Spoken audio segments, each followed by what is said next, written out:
Cash is losing its value every single day. I mean, just take a look at the Fred M1 money supply graph here. This includes bills, checks, basic savings accounts, and other assets that can be converted into cash quickly. The supply of money has been rapidly expanding since 2020, which is lowering the purchasing power of our existing dollars. While having some cash in your bank account is necessary for emergency funds and also some sideline opportunities, having too much cash in your bank account can actually erode your own wealth due to the fact of the inflation that we're experiencing. In addition, there's been plenty of speculation over whether or not our banking systems are stable, especially with the recent collapse of the regional banks. Asset number one is real estate. So if you hold some tangible piece of property or land, barring any natural disasters, that land is always going to be there, and it's probably going to appreciate in value over time, especially as more and more people come and try to buy that land. So imagine there's a location with a fixed supply of homes, yet there's an increasing amount of money supply as well as demand. This is basically inflation, and more dollars are going to be chasing the same amount of homes. And so that means if you do own a home in this particular location, that you're going to see a lot of real estate appreciation. So if you pair this with a growing world population and land is always finite, you are going to see that real estate is always in demand. So in terms of real estate, you could invest in the land itself. You can invest in farmland, residential real estate, commercial real estate, etc. If we actually take a look at the home prices graph versus the change in consumer price index or the inflation of goods, we can see that home prices have been increasing disproportionately to CPI since the 1970s in the United States alone. Basically, this graph is just showing us that home prices have gone out of control recently in comparison to the inflation of just normal goods. I think people often forget that real estate can also be an income producing asset as well. So if you own a rental property, you can also charge rent, and rents also increase with inflation and can offset any negative effects of inflation as well. Another great thing about real estate is the concept of leverage. So I've talked about this before, but it's an important concept when it comes to real estate. If you have $100,000 in cash and you see a property listed on the market for $500,000, you can make that $100,000 as a down payment on the property. If the property appreciates or even just goes up by 5% in value after a year, that property would then be worth $525,000. Effectively, this means that you had an unrealized gain of $25,000 on your initial investment, and your initial investment in this case was the $100,000 down payment that you made. That means your return on investment in this case would have been 25% because of the power of leverage. Now, even though the home only appreciated 5%, the fact that you took a loan out means that you were getting a multiplied return. Of course, this is the best case scenario. I'm just trying to illustrate here how your cash could work more for you than just sitting in a bank account, especially with an asset like real estate. With all the assets that we're talking about today in this video, please know that they do come with some investment risk. So keeping your cash in a bank account, it's not gonna lose any value besides to inflation, but actually investing it carries some risk. The idea here in today's video is that most of these assets should retain their value, especially over the long term, and actually probably outperform cash, but in the short term, they could be more volatile than just having your cash in a bank account. Asset number two are commodities. So according to this paper, the best strategies for inflationary times, all commodities such as gold, silver, even livestock have positive returns during inflationary periods, and they also benefit from rising inflation. So you can actually see in this table that during inflationary times, the annualized return of commodities like gold and silver returned 13% and 12% respectively. Many people tend to invest in gold and silver in rough economic times because it's viewed as a safe haven asset. Since gold is a finite resource with a limited supply, what essentially happens is when people print money or when governments print money and there's more dollars chasing the same amount of goods, gold is going to be a really good inflation hedge in this case because it's always going to be a tangible asset that people can't make more of. I just realized something. My drink actually looks like liquid gold, even though it's just half iced tea and half lemonade.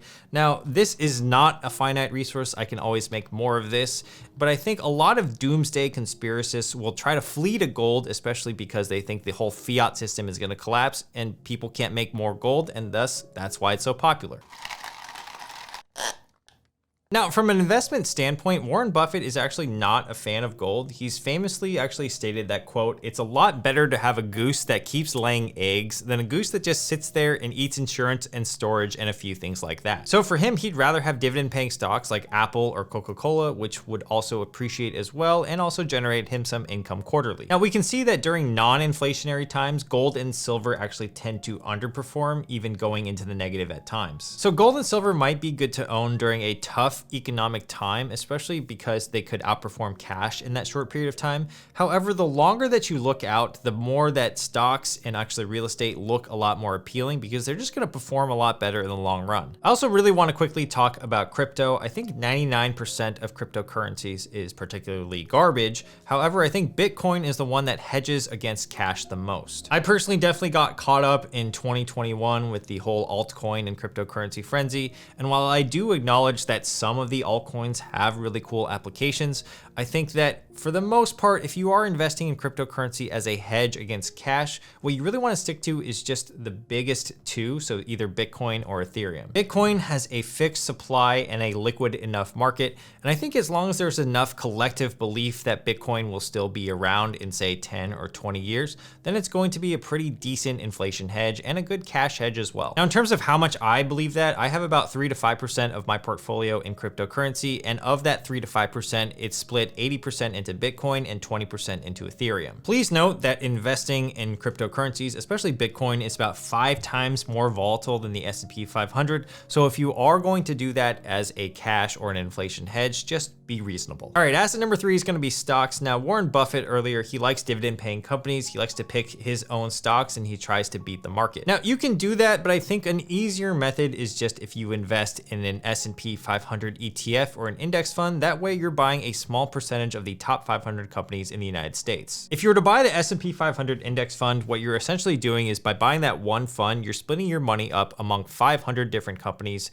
thus tracking the entire index. This automatically provides diversification, and on average, the S&P 500 returns between 8 to 10% per year. Now, of course, those returns also come with some risk. So during a recession, your portfolio might actually drop 20, 30, or even 40%, especially if the S&P 500 index doesn't do that well. So sometimes in short to medium term periods, people like to prefer cash rather than investing their stocks, especially if they have a big purchase coming up. Now, let me show you guys something that is really fascinating from this blog called Of Dollars and Data. The author states that as long as you hold stocks for a longer period of time, your real returns are going to be positive no matter what price you bought them at. You can see here that as the years pass by from 5, 10, 15, 20, 25, 30, etc., the number of red dots or negative return data points decreases. Quote, over any 20-year period, US stocks have had no negative real returns when including dividends, and over a 30-year period, the returns have generally converged despite some dispersion. So this basically shows us that if we want some appreciation of our cash, a great potential holding is going to be stocks, especially if our time horizon is going to be over the length of 20 years. Okay, asset number 4 is one of my favorite assets. It's not super practical, but I think it is worth noting, and those are collectibles. In terms of collectibles, you want to think one-of-a-kind pieces, so things like coins, stamps, rare magazines, sports memorabilia, or even Pokemon cards. One common theme with everything that we're talking about today is that they are finite in nature. Now, especially with collectibles, they could be some one-of-a-kinds as well. When you have things that are finite in nature, they're going to hold or retain their value super well. For example, there is only one painting of Salvator Mundi, I hope I said that right, by Leonardo da Vinci, and it fetched $450 million back in 2017. That price adjusted for inflation today is well worth over $500 million. Now, will collectibles actually outpace inflation and actually have more value than your cash sitting in the bank? That highly depends on the collectible itself. It's easy to think that all your collectibles will be worth way more in 10 to 20 years, but the truth is that there are many collectibles that also go down in value as well. So take Beanie Babies, for example. I used to collect these dumb things back in 6th grade. This Humphrey the Camel Beanie Baby used to be well worth over $5,000 in 1998. But these days that you can find these guys on eBay for less than $500 these days. For context, $5,000 of Apple stock in 1998 is worth over $2.75 million today. So which would you rather have? Almost $3 million, or a dumb Beanie Baby named Humphrey? You can see how investing in collectibles here is going to be a double-edged sword. Now, I actually have one more funny story about this Beanie Baby. My high school girlfriend actually gave me a Humphrey the Camel Beanie Baby, and I held on to it for about 7 or 8 years, and then I sold it on eBay for, guess what? A cool $395. And it wasn't really that easy to sell. It was actually highly illiquid. It actually took me a long time to sell that Beanie Baby, and that's the next point I want to bring up about collectibles, is that they are highly illiquid. Think about the Leonardo da Vinci painting that we just talked about, $500 million. How many people in the world can actually afford that?